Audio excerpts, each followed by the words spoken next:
ஒன்றிய பிரதமர் நரேந்திர மோடியினுடைய அந்த மதவெறி கும்பலிடமிருந்தும் இன்னைக்கு எடப்பாடி பழனிசாமி கம்பெனி 10 வருஷம் இந்த தமிழ்நாட்டை ஆட்சி செய்தார்.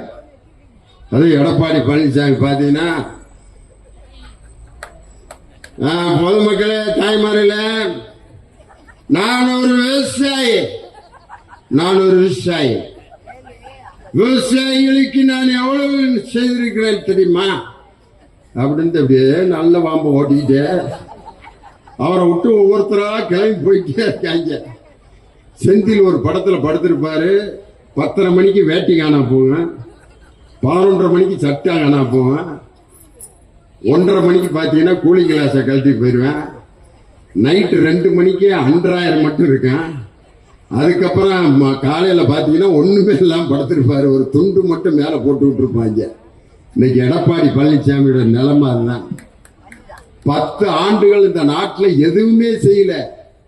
அந்த அம்மாவுக்கு கூட நல்லது செய்தவர் ஜெயலலிதா அம்மாவின் பேர்ல இருக்கக்கூடிய கவின் கலை பல்கலைக்கழகத்தில் அந்த அம்மா பேர்ல இருக்க பல்கலைக்கழகத்தின் பட்டமளிப்பு விழாவில் எங்கள் தலைவர் முதலமைச்சர் கலந்து கொண்டு அந்த அம்மாவை பாராட்டி பேசுறார். அவர்களுடைய ஆட்சி காலத்தில் தான் தமிழகத்தின் ஒரு தலைவர் பெயரால ஒரு பல்கலைக்கழகம் இன்று அமைக்கப்பட்டிருக்கிறது. அதற்காக முன்னாள் முதலமைச்சர் ஜெயலலிதா அம்மையாரை நான் பாராட்டுகிறேன் என்று ஜெயலலிதா அம்மையாரை பாராட்டிய தலைவரியா எங்க தளபதி மு.க. ஸ்டாலின். ஜெயலலிதா அம்மாவுக்கு நினைவு மண்டபம் கட்டினாங்கல்ல, அந்த இது சமாதி, அந்த கட்டினதுக்கெல்லாம் 6 கோடி ரூபாய் பாக்கி வச்சிருந்திருக்கான். 2021 ஜெயலலிதா அவர்களுக்கு சமாதி கட்டிய வகையில் பொதுப்பணித்துறைக்கு வழங்க வேண்டிய பாக்கி தொகை 6 கோடி.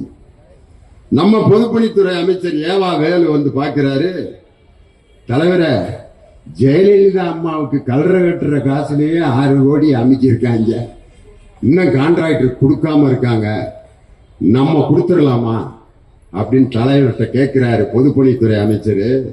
தலைவர் சொன்னார், இதெல்லாம் என்கிட்ட கேட்கவே வேணாம், அந்த அம்மாவுக்கு செய்ய வேண்டியதை தாராளமாக செய்யுங்கள்.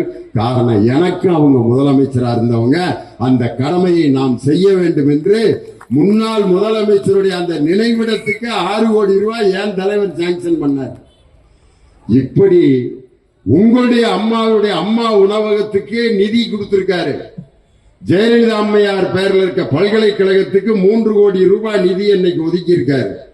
ஆனா எடப்பாடி பழனிசாமி என் தலைவர் இன்னைக்கு கள்ளக்குறிச்சியில் பேசும்போது சொல்றாரு, இத்தனை திட்டங்கள் நாங்க தீட்டி இருக்கோமே, மக்கள் இவ்வளவு பேரு மகிழ்ச்சியா இருக்காங்களே, பெண்கள் பாதுகாப்பாக இருக்கும் முதல் மாநிலம் தமிழ்நாடு, ஏற்றுமதியில் முதல் மாநிலம் தமிழ்நாடு, பெண்களுடைய கல்வி வளர்ச்சியில் முதல் மாநிலம் தமிழ்நாடு, மருத்துவ வளர்ச்சியில் முதல் மாநிலம் தமிழ்நாடு, அதே மாதிரி ஒவ்வொரு துறையிலும் பொருளாதார வளர்ச்சியில் 16.5% பெற்றிருக்கக்கூடிய முதல் மாநிலம் தமிழ்நாடு.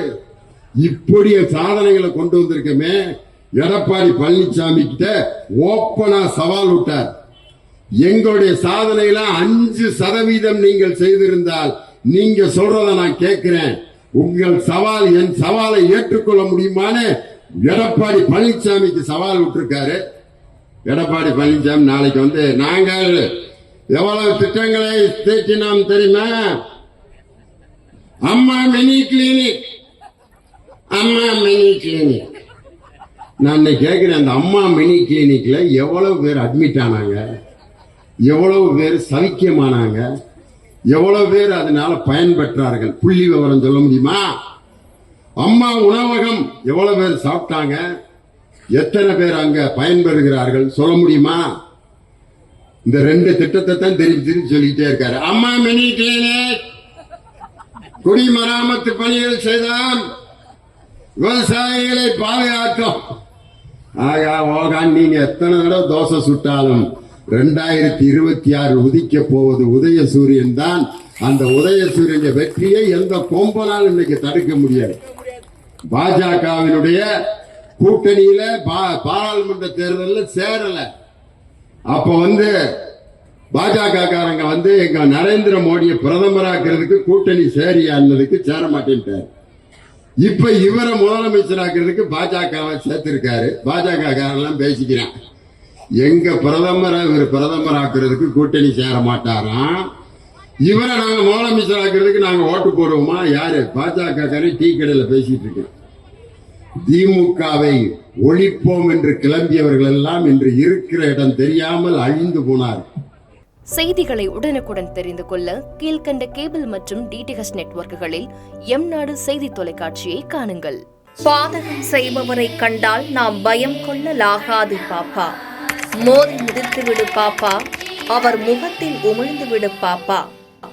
அண்மை செய்திகளை உடனுக்குடன் தெரிந்து கொள்ள இணைந்திருங்கள் எம்நாடு தொலைக்காட்சியுடன்.